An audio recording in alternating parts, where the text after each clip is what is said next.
नमस्कार श्रोताओं हम आज बात करते हैं जीवन बीमा पॉलिसी की। ये क्या होती है, क्यों लेनी चाहिए किसी को और इसका महत्व क्या है, उसके बारे में हम बात करेंगे ऋषांक जोशी से। बीमा उनका एक रस का विषय रहा है और कभी उसके साथ जुड़े हुए भी थे। नमस्कार ऋषांक जी। हेलो ऋषांक जी, सबसे पहला सवाल ये आता है कि जीवन बीमा पॉलिसी मनुष्य के लिए कितनी महत्वपूर्ण है? देखिए, जीवन बीमा पॉलिसी का महत्व मनुष्य के जीवन में बहुत ज़्यादा है फाइनेंशियली, क्योंकि हम देखते हैं कि आज समस्या अगर आप देखें समाज की, तो सबसे बड़ी समस्या आर्थिक समस्या एक बहुत बड़ी समस्या बन चुकी है। इवन हेल्थ भी मैंने सुना है कि health have to be purchase now. तो एक फाइनेंशियल सिक्योरिटी, एक आर्थिक सुरक्षा होना बहुत आवश्यक है और उसके कारण जीवन बीमा का होना बहुत ज़रूरी है, क्योंकि बहुत फैमिलीज़ में मैंने देखा है, हम देखते हैं कि सिंगल अर्नर होता है तो फैमिली को फाइनेंशियली सेफ रखना, साउंड रखना, ये बहुत आवश्यक बन जाता है। इसलिए जीवन बीमा का होना ये बहुत आवश्यक है। अब बहुत लोग ये प्रश्न पूछते हैं कि इसमें निवेश के कुछ ऑप्शंस भी आते हैं, इन्वेस्टमेंट ऑप्शंस वाली पॉलिसीज भी आती है, तो ये क्यों आती है? इसका एक कारण, जब ये कंपनीज ने सर्वे किया था तो ये भी आया था कि कहीं ना कहीं जो यंगस्टर्स होते हैं उनको एनकरेज करने के लिए कि जो 30 इयर्स के या 40 इयर्स के लोग हैं, they should also bye life insurance. तो उसको एनकरेज करने के लिए, उनको प्रोत्साहन देने के लिए तो जीवन बीमा बहुत ही, मैं कहूँगा कि it's very important in life, क्योंकि फाइनेंशियल आर्थिक सुरक्षा बहुत आवश्यक है आज के ज़माने में। जो हम देखते आ रहे हैं कि अब एक आर्थिक समस्या बहुत बढ़ रही है। जैसे कि अनिश्चितताएं बढ़ती जा रही है जी, जीवन में, मनुष्य के जीवन में, तो उसको कहीं ना कहीं ये जीवन बीमा जो है वो आर्थिक सरलता तो दे ही देता है। ऐसा मुझे लगता है जी। अच्छा, अब ये इसको थोड़ा आगे बढ़ाए बात को, कितने प्रकार की जीवन बीमा पॉलिसी होती है?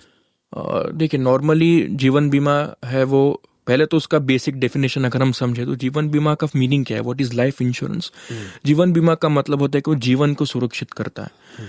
नॉर्मली उसका कॉन्सेप्ट शुरू हुआ था कि जब अब आपकी मृत्यु हो जाती है किसी कारण से, तो वो आपको एक फाइनेंशियल, एक आर्थिक सुरक्षा देता है। फिर बाद में उसमें अलग अलग प्रकार, टाइप्स आने स्टार्ट हुए। तो अभी मेनली अगर हम देखें तो 3 प्रकार है जीवन बीमा के। पहला एक है term insurance. I am sure बहुत लोगों ने सुना है कि डेथ के बाद, मृत्यु के बाद जो पैसा मिलता है वो टर्म इंश्योरेंस में आता है। दूसरा है यूलिप प्लान, और एक एंडोमेंट प्लान करके आता है जो एक निवेश का आपको एक ऑप्शन प्रदान करता है। उसमें ऐसा होता है कि आप कुछ समय तक उसमें आप प्रीमियम पे करते हो, जिसे कहते हैं प्रीमियम पे कुछ साल करने के बाद आपको एक निर्धारित आपको एक अमाउंट मिलती है, आपको पैसा मिलता है। वो एंडोमेंट या यूलिप प्लान्स में आता है। अच्छा, तो ऐसे 2 प्रकार है। अगर हम मोटा मोटा देखें बेसिकली तो 2 प्रकार ही है। एक है टर्म इंश्योरेंस, जो आजीवन आपको प्रीमियम पे करना होता है और उसके बाद आपके निधन के बाद जो है आपके परिवार को वो पैसा मिलता है। और दूसरा एक निवेश वाला जो ऑप्शन है, एंडोमेंट प्लान, वो होता है। अच्छा, यूलिप भी कहते हैं, यूनिट जी लिंक इंश्योरेंस जी पॉलिसी, जी। वो क्या होती है? यूलिप प्लान में भी बहुत सारे प्रकार है, क्योंकि आजकल ऐसा है कि ज़माना अभी जो है सबको चॉइस चाहिए। तो यूलिप में भी कुछ अलग अलग चॉइसेस है। तो ULIP is basically merging of investment and term plan. उसमें टर्म प्लान भी ऐड होता है और इन्वेस्टमेंट अपॉर्चुनिटीज़ भी उसमें होती है। तो उन दोनों का मिश्रण करके जो एक प्लान होता है, जैसे अगर फॉर एग्जांपल मैं सिंपली उसको साधारण तरीके से बताऊँ तो, जब प्रीमियम आपका जब पॉलिसी एक्सपायर होता है उसके कुछ समय बाद आपको एक अमाउंट फिक्स मिलती है, और कुछ जो सेकंड अमाउंट होती है जो क्लॉज में, कॉन्ट्रैक्ट में लिखा होता है, वो अमाउंट इन्वेस्टमेंट में जाती है। मैंने सपोज किसी ने 10,000 का फॉर एग्जांपल प्रीमियम पे किया है, तो 5,000 का उसका टर्म प्लान है और 5,000 उसका इन्वेस्टमेंट में जाता है। That is unit linked insurance plan. अब सवाल यह आता है कि कोई बंदे को कितनी अमाउंट का इंश्योरेंस लेना चाहिए? देखिए जय सर, इसमें नॉर्मली जो इंश्योरेंस इंडस्ट्री में एक क्लॉज हम एक्सप्लेन करते हैं या जो एजेंट्स भी एक्सप्लेन करते हैं, वो ये है कि आपकी इनकम से 10 टाइम्स ज़्यादा आप लाइफ इंश्योरेंस को लीजिए। अगर आप 10 लाख एनुअल इनकम, एब्सोल्युटली। क्योंकि इन्फ्लेशन को हम काउंट करके बोलते हैं कि आप ज़्यादा अमाउंट लीजिए, क्योंकि आप फैमिली को सिक्योर कर रहे हैं और एक सर्टन टाइम के बाद इन्फ्लेशन रेट भी इंक्रीज होता है। So you should always make sure कि आपका एक सर्टन, एक निर्धारित समय तक आपका वो जो इनकम है उसके 10 गुना ज़्यादा आपका लाइफ इंश्योरेंस होना चाहिए। उसका प्रीमियम भी बहुत ज़्यादा नहीं होता है। मैं अगर आपको एक छोटा सा उदाहरण दूँ, तो अगर हम 8 या 10 लाख का अगर कोई प्रीमियम LIC लेता है तो उसका कुछ 30-40,000 ईयरली प्रीमियम उसका होता है.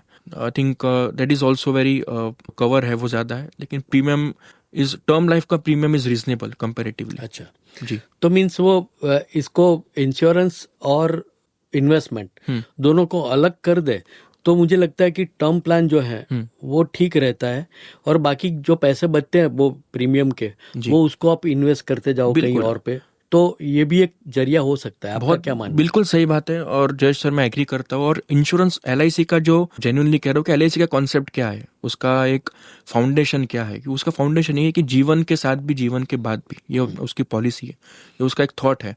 तो कहीं ना कहीं जो ये मेरा हमेशा निवेदन भी होता है जिनसे मैं इंश्योरेंस की बात करता हूँ कि आप जब इंश्योरेंस लो तो आप उस पर्पस को फॉलो कीजिए. अगर आप अगर टर्म लाइफ इंश्योरेंस ले तो टर्म प्लान की तरफ ही जाइए. इन्वेस्टमेंट के और बहुत सारे आपके पास अपॉर्चुनिटीज होता है, क्योंकि टर्म प्लान में एक एडवांटेज है कि प्रीमियम कम हो जाता है, प्लस आप परिवार के लिए आप उसमें अच्छी बड़ी अमाउंट आप कवर कर सकते हो. तो ऐसा होता है सर कि हर चीज का एक ऑब्जेक्टिव होता है, तो उस ऑब्जेक्टिव को फॉलो करना बहुत जरूरी है. बराबर है.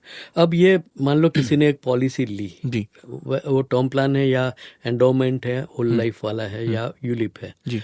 तो जो प्रीमियम भरना होता है कैसे भरना होता है और उसमें क्या क्या ऑप्शंस दिए जाते हैं? प्रीमियम 2 टाइप्स के एक होते हैं. एनुअली आप प्रीमियम पे कर सकते हो, और एक इंटरिम प्रीमियम होता है जो हर 6 मंथली आप पे करते हो. क्वार्टरली भी, मंथली भी प्रीमियम्स पे होते हैं. तो जैसे आपकी सुविधा है, जैसे आपका कन्वीनियंस है, उस हिसाब से आप प्रीमियम पे करते हो. बहुत लोग क्वार्टरली करते हैं, बहुत लोग मंथली करते हैं, और कुछ लोग एनुअली ईयरली भी पे करते हैं प्रीमियम. तो ऐसे अलग अलग ऑप्शंस आपको दिए जाते हैं. जो इन्वेस्टमेंट एंडोमेंट प्लान है उसमें तो पैसा डिवाइड होता है कि आपको उसमें आप इन्वॉल्व नहीं होते, आप सिर्फ एक एग्रीमेंट करते हो. तो कंपनी जो है, आपने जो कॉन्ट्रैक्ट साइन किया होता है कि आप लो रिस्क या हाई रिस्क पे हो, उस हिसाब से आपका प्रीमियम इन्वेस्टमेंट प्लान के साथ अगर आप ले रहे हो, निवेश के प्लान के साथ आप जीवन बीमा ले रहे हो, तो उस हिसाब से वो जो है वो विस्तरित होता है, वो डिवाइड होता है. अच्छा, अब सवाल ये आता है कि जीवन बीमा पॉलिसी को कस्टमाइज कर सकते हैं अपने हिसाब से, इंडिविजुअल के हिसाब से उसको कस्टमाइज पॉलिसी, ऐसा कुछ हो सकता है इसमें? देखिए, इसमें काफी प्रकार आते हैं आजकल. अगर आप देखो तो LIC के या देखो या प्राइवेट कंपनीज के देखो तो बहुत सारे प्रकार आते हैं. कस्टमाइज का ऑप्शन आप, I think policy to policy आप चेंज करने की संभावना कुछ पॉलिसीज में होती है, कुछ में नहीं होती है. लेकिन आजकल सर ऐसा है कि जितने भी आप पॉलिसीज के टाइप्स देखिए तो उसमें काफी उनको एक जो व्यक्ति है उसको अपने हिसाब से एक प्रॉपर प्लान मिल जाता है. अच्छा, तो वो ऑप्शंस मिल ही जाते हैं वैसे उसको. बिल्कुल बिल्कुल जी. अच्छा, और एक शब्द मैंने कहीं सुना है, वो राइडर्स भी डालने होते हैं, तो वो राइडर्स क्या होता है? हाँ जी, देखिए राइडर्स का मीनिंग समझिए. इंश्योरेंस में कुछ जो शब्द है वो टेक्निकल शब्द होते हैं. तो राइडर्स का मतलब अगर मैं सिंपल समझाऊं तो राइडर्स का साधारण सा मीनिंग होता है कि कवर, कितना आपको आप अपने आप को कवर कर रहे हो इंश्योरेंस में, आपके लाइफ. राइडर्स का मतलब होता है कि अब देखिए LIC में कुछ क्लॉजेज होते हैं, इवन जनरल इंश्योरेंस में उसमें क्लॉजेज होते हैं कि आपको अगर इतना डैमेज हुआ या इतना आपको हेल्थ आपकी किस रीजन से खराब होती है तो इस रीजन्स में आपको क्लेम नहीं मिल सकता है, या इस बीमारी में आपको क्लेम नहीं मिल सकता. तो राइडर्स बेसिकली है कि कितने ज्यादा आप कवर लेते हो. कि मुझे फॉर एग्जांपल मुझे कैंसर में भी कवर मिल सकता है, मुझे एक्सीडेंट हुआ तो कवर मिल सकता है, अगर मैं बाथरूम से गिर जाऊँ, घर में सीढ़ी से गिर जाऊँ तो वो कवर भी मैं लेना चाहता हूँ. तो राइडर्स इज बेसिकली उसका मीनिंग होता है कितने ज्यादा आप अपने आप को कवर्स ले रहे हो आप इंश्योरेंस में. अच्छा, अब एक सवाल ये भी होता है कि जो जीवन बीमा है उसके साथ साथ पर्सनल एक्सीडेंट वाला भी जोड़ना चाहिए, ऐसा बहुत लोगों का मानना है. तो आपका क्या मानना है इसमें कि वो दोनों साथ में रहने चाहिए, ऐसा होना चाहिए? वैसे तो देखिए, जो LIC और PA पर्सनल एक्सीडेंट पॉलिसी, वो दोनों एक्चुअली पूरे अलग कॉन्सेप्ट है, क्योंकि PA जो है वो जनरल इंश्योरेंस के कैटेगरी में आता है, और LIC इज LIC, वो लाइफ इंश्योरेंस के कैटेगरी में आता है. मिक्स करना नहीं करना दोनों को, देखिए दोनों अलग अलग प्रोडक्ट्स है. जो आई थिंक अभी जैसे मैंने कहा कि आजकल लोगों को यंगस्टर्स को एनकरेज करने के लिए, मोटिवेट करने के लिए, प्रोत्साहन देने के लिए अलग अलग प्रोडक्ट्स आ रहे हैं. ले सकते हैं चाहे तो PA और जीवन बीमा. पर जैसे मैं वही अपने आंसर पे रहूंगा कि ऑब्जेक्टिव क्या है. अगर आप जीवन बीमा ले रहे हो तो आप जीवन पे को ही कवर करने के पीछे आप फोकस कीजिए. PA पॉलिसीज हो सकता है और अलग कंपनीज के आप ले सकते हो, आपको और दूसरे कंपनीज में कम प्रीमियम्स में मिलते हो, और आजकल पीए जो प्राइवेट कंपनीज कर रहे हैं वो बहुत कम प्रीमियम में करते हैं। सो यू कैन, आप दोनों को अलग अलग रखिए तो वो बेहतर रहेगा, क्योंकि जीवन में मैं हमेशा यही कहता हूँ, एक्चुअली एजेंट्स भी आजकल इस पे थोड़ा कम बोलते हैं, लेकिन टर्म प्लान पे ही आप फोकस रखिए अगर जीवन में है तो। अच्छा। इन्वेस्टमेंट प्लान्स आपके पास बहुत सारे अलग अलग है। जी। अच्छा, एक दलील ऐसे भी होती है कि भाई जीवन पॉलिसी निकालने वाले को, बीमा पॉलिसी निकालने वाले को खुद को कुछ फायदा नहीं होता, उसके जाने के बाद ही फायदा होता है। अब ये दलील एज अ इंश्योरेंस एक्सपर्ट आपको क्या लगता है, ये कहीं वजूद रखती है? ये वजूद रखते हैं, क्योंकि सब लोग जो है अलग अलग विचार के होते हैं, और ये नॉर्मली ये जो थिंकिंग रखते हैं वो मैंने देखा है कि 30 to 50 ब्रैकेट के जो लोग हैं, 60, वो नॉर्मली 50 तक उनकी ये धारणा होती है कि इसमें हमें क्या मिल रहा है। और मैं नॉर्मली जब मैंने बहुत बार कुछ सेशंस में बात भी लोगों से, जनरल पीपल से, तो वो भी यही कहते हैं कि हाँ मैं ये ले रहा हूँ लेकिन 10 साल तक मैं पे कर रहा हूँ, तो मुझे क्या इसमें मिल रहा है, वो मुझे क्या मिल रहा है, वो क्वेश्चन हमेशा होता है। वो देखिए, वो डिपेंड करता है कि कोई अगर अपनी फाइनेंशियल प्लानिंग किस तरह से कर रहा है, आर्थिक उसका आर्थिक जो प्लान है वो क्या है फ्यूचर में। अगर वो कुछ अपना रिटर्न्स एक्सपेक्ट कर रहा है 10-12 साल बाद, बहुत लोग ऐसा बोलते हैं कि मेरी डॉटर है, वो इतने साल बाद उसकी एज शायद 25-26 हो जाएंगे तो मैरिज करेंगी, तो मुझे उसके हिसाब से मुझे वो पैसा, मैं उस हिसाब से इन्वेस्ट कर रहा हूँ।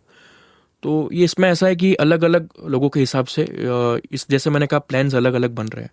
सही कितना है, गलत कितना है, ये I think this depends also on age. कि अगर कोई 35-40 साल का पर्सन वो ले रहा है तो हो सकता है इन्वेस्टमेंट की तरफ देखेंगा ही, क्योंकि obviously the life is uncertain, जीवन जो है वो निर्धारित नहीं है, लेकिन कहीं ना कहीं वो सोचते हैं कि मैं इन्वेस्टमेंट भी इसमें अर्न कर लूँ कुछ। सही बात है। अच्छा, ये जो जीवन बीमा पॉलिसी है वो कोई लेता है तो उसको टैक्स में कुछ फायदा मिलता है? बिल्कुल बिल्कुल, टैक्स में फायदा मिलता है आपको। इनकम टैक्स में 80D सेक्शन में उनको एग्जेम्पशन मिलता है अगर आप लाइफ इंश्योरेंस लेते हो, तो गवर्नमेंट भी इसको प्रोत्साहन देती है कि आप लाइफ इंश्योरेंस लीजिए। तो यस, इसमें आपको advantage, you have get exemption in income tax. सही है। मान लो खुदा न खास्ता वो बंदा जिसने वो पॉलिसी ली है वो नहीं रहा जी, और उसको क्लेम करने की बात आती है, उसने जो पॉलिसी ली है उसको, जी, तो वो प्रोसेस क्या होती है? ये बहुत अच्छा सवाल पूछे, क्योंकि आप जान के हैरान होंगे जय सर कि LIC में काफ़ी % अमाउंट अनक्लेम्ड है। जब कोई पर्सन की डेथ होती है क्लेम के वक्त, तो उसमें नॉमिनी का नाम, जो पॉलिसी LIC पॉलिसी होती है उसमें नॉमिनी का एक नाम लिखा होता है, वही नॉमिनी है, वही उसका जो है वो हक उसका ही होता है, उस LIC के जो अमाउंट आती है उसको क्लेम करने के लिए। या तो अगर आप जिस एजेंट से आपने वो लिया है पॉलिसी, उस एजेंट को आप कांटेक्ट कर सकते हो, वो प्रोसीजर पूरी कर सकता है। दूसरी प्रोसेस है कि आप उस ऑफिस में जाइए पर्टिकुलर, आपको पॉलिसी शो करनी होती है और वहाँ पे आपको एक सिंपल क्लेम फॉर्म भरना होता है। यस, उसमें क्लेम के अमाउंट आने में थोड़ा वक्त लगता है क्योंकि इन्वेस्टिगेट होता है मैटर, चाहे वो उसमें कुछ हो या ना हो, बट इन्वेस्टिगेशन इज इम्पॉर्टेंट। तो इन्वेस्टिगेट होने के बाद आपको वो क्लेम फॉर्म भरने के बाद आपको वो अमाउंट मिलती है। अच्छा, रिसंग जी, आप जानते हैं कि हमारे जो सुनने वाले हैं वो ज्यादातर यंग लड़के लड़कियां हैं, इसके बारे में उनको कैसे जोड़ सकते हैं? जीवन बीमा का महत्व क्या है वो उनको कैसे समझा सकते हैं हम?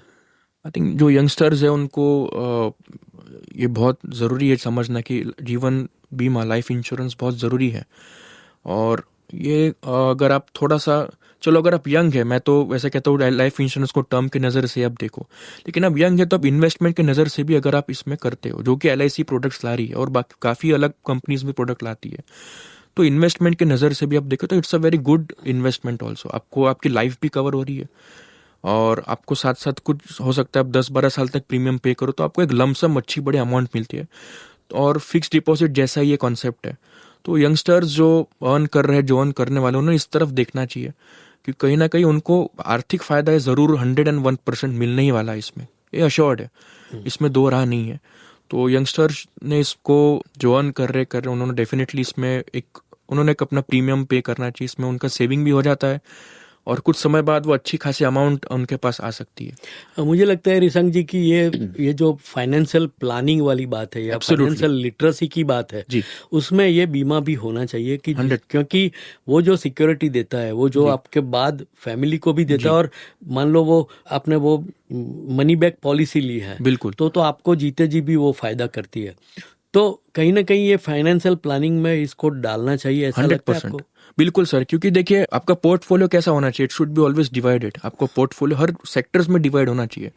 ऐसा नहीं कि मैं सिर्फ, जैसे यंगस्टर्स होते हैं वो शेयर्स में इन्वेस्ट करते हैं, वो उनको फास्ट रिटर्न्स चाहिए, तो इंस्टेंट रिटर्न्स चाहिए, तो वो शेयर्स में भी इन्वेस्ट करते हैं। तो मेरा उनसे यही कहना है कि आप अपना इन्वेस्टमेंट को डिवाइड कीजिए सेफली। आप ऐसा इन्वेस्ट भी कीजिए जो आपको तुरंत पैसे दे सकता है, जैसे शेयर मार्केट है, स्टॉक मार्केट है, लेकिन आप ऐसा इन्वेस्टमेंट भी कीजिए जो आपको एक अश्योर्ड रिटर्न देता है। जैसे फिक्स डिपॉजिट में भी अगर हम सर बात करें तो अभी बैंक में मैं हाल ही में देख रहा हूँ कि 6.7% का रिटर्न एफडी में मिल रहा है।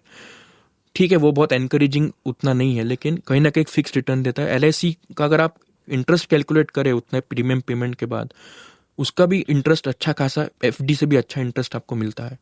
तो क्यों ना आप अपने पोर्टफोलियो को 3-4 हिस्सों में डिवाइड कीजिए। इन्वेस्टमेंट शेयर्स में भी आप कीजिए, थोड़ा बहुत आप एलआईसी में भी कीजिए।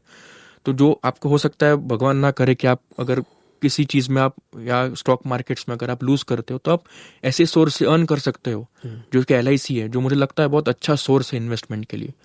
और लाइफ कवर तो मिल ही रहा है मेन यंगस्टर्स के लिए। और खास करके आजकल की जो जीवन की अनिश्चितताएं हैं, जी क्योंकि कोई बता नहीं सकता कि मैं कितने साल जीऊंगा, बिल्कुल सही बात जी। तो वो स्थिति में मुझे लगता है कि ये बहुत जरूरी है कि वो अपनी लाइफ जो है वो इंश्योर्ड हो, ताकि कम से कम पीछे जो रह गए हैं फैमिली वाले, वो तो आश्वस्त रहे कि भी हाँ चलो वो नहीं रहा, बंदा नहीं रहा, लेकिन उसने अच्छा इन्वेस्ट किया है, तो हमें ये शांति है फैमिली को, तो कि भी हमें कहीं किसी के सामने हाथ नहीं फैलाना पड़ रहा है। बिल्कुल बिल्कुल बिल्कुल।